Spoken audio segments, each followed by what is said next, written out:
57 കൊല്ലമായി അവിടെ വന്നിട്ട് പുല്ലൂരാമ്പാറയിൽ നിന്നാണ് ഇവിടേക്ക് വന്നത് അല്ലേ? നാട്ടിൽ നിന്ന് പുല്ലൂരാമ്പാറയ്ക്ക് വന്നു. പാലയിൽ നിന്ന് പുല്ലൂരാമ്പാറ വന്നു. അവിടെ നിന്ന് ഇവിടെ അവിടെ ഒരുപാട് നിന്നില്ല. അവിടെ 57 കൊല്ലം മുമ്പ് ഇവിടെ വന്നു.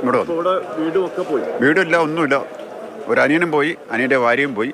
അവർ ഇതുവരെ മിസ്സായിട്ട് തിരിച്ചെടുക്കാൻ പറ്റിയിട്ടില്ല. അത് 6 മാസം പറഞ്ഞാൽ 6 മാസം കൂടുതൽ മഴ എന്ന് വേണം പറയാൻ. നമ്മൾ ഇത്ര അടുത്ത് നമ്മൾ തിരിച്ചറിയില്ല. ആദ്യം മഞ്ഞും കാറ്റും. ആ ഇപ്പോൾ ഈ മഴ എന്ന് പറഞ്ഞാൽ അങ്ങനത്തെ അതിന് 4 അംശം മഴ ഇല്ല ഇവിടെ. അന്ന് പക്ഷേ പെയ്തത് വലിയ പെരുമഴയായി. അന്ന് ഈ അപകടം ഇല്ലായിരുന്നു ഇവിടെ. അന്നിങ്ങനെ ഉരുൾപൊട്ടലോ ആരും മരിക്കലോ ഈ ഭാഗം ഒന്നും ഇല്ല ഇവിടെ. ഇപ്പോൾ ഈ 2-3 വർഷമായിട്ടാണ് ഇപ്പോൾ ഈ 84 തുടക്കം കൂടുതൽ കരിമറ്റം. അത് കഴിഞ്ഞ് 92 ഇവിടെ പൊട്ടിയത്. അത് വലിയ അതൊന്നും ആളപായമില്ല. കരിമറ്റത്തിൽ ആളപായം ഉണ്ടായിരുന്നു. അതിലെൻ്റെ ഒരു അനിയൻ മരിച്ചു പോയതാണ്. പിന്നീട് ഇപ്പം പച്ചക്കാട് പുത്തുമല ആ പൊട്ട് അതിൽ കടവാൻ ആൾ പോയിട്ടുണ്ട്. പിന്നീടാണ് ഇപ്പോൾ ഈ പൊട്ട്. ഇത് അതിലും വലിയ വേർവായ പൊട്ട്. ഇത്രയും ഒരു ചരിത്രം കണ്ടിട്ടില്ല. ഇവിടെ നിങ്ങൾ ചെളിന്നൊക്കെ നുഴഞ്ഞു കയറി വന്ന് കഷ്ടിച്ച് രക്ഷപ്പെട്ട ഇവിടെ. അതെ, ഞങ്ങൾ മുണ്ടക്കേക്ക് അങ്ങോട്ട് കയറാൻ നോക്കുമ്പം ആ പാലത്തിന് അങ്ങോട്ട് കടക്കാൻ പറ്റുന്നില്ല. എൻ്റെ അനിയൻ മരിച്ചെന്ന് പറഞ്ഞില്ലേ, ആ വീടിൻ്റെ അവിടെ നിന്ന് അങ്ങോട്ട് കടക്കാൻ പറ്റില്ല. ഇത്രയും താന്നു പോവുക. പിന്നെ അങ്ങോട്ട് പോയിട്ട് കാര്യമില്ലല്ലോ. പിന്നെ ഞങ്ങൾ തിരിച്ചു പോന്നു. വീടൊന്നുമില്ല.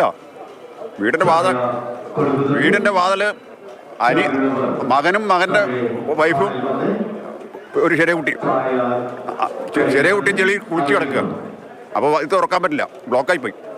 പിന്നെ കുത്തിപ്പൊളിച്ച് ഇവർ പുറത്താക്കി.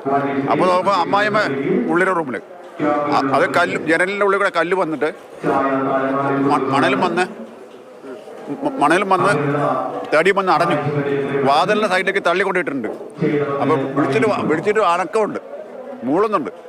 അപ്പം മകൻ പോയിട്ട് കല്ലെടുത്ത് ഇടിച്ച് വാതിൽ കുത്തിപ്പൊളിച്ച് വലിച്ച് പുറത്തിട്ടു. വീട്ടിൽ നിന്ന് ഒരു ഉടുതുണി എടുക്കാൻ സമയം കിട്ടിയിട്ടില്ല. ഇവിടെ നിന്ന് കിട്ടിയതാ. അങ്ങനെ ഞങ്ങൾ ഒരു കുന്നിൻ്റെ മുകളിലേക്ക് ഓടിക്കയറി. അപ്പം ഞങ്ങൾ നിൽക്കുന്ന ഒരു കുന്നാണ്.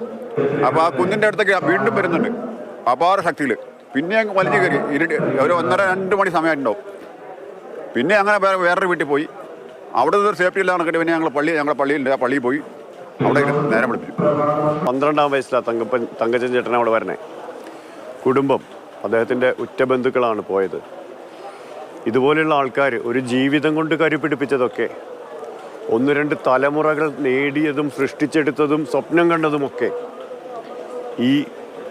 ഈ മണ്ണിൽ ഈ പൊട്ടിയൊലിച്ച ഉരുള് കൊണ്ടുപോവുകയാണ്. അവിടെ നിൽക്കുമ്പോൾ ഇതുപോലുള്ള ആളുകൾ ഇനിയും എവിടെ പോകും എന്നുള്ള സങ്കടമുണ്ട്, ആശങ്കയുണ്ട്, വേവലാതികളുണ്ട്. ആ വേവുന്ന വേവലാതികളാണ് ഓരോ ക്യാമ്പും.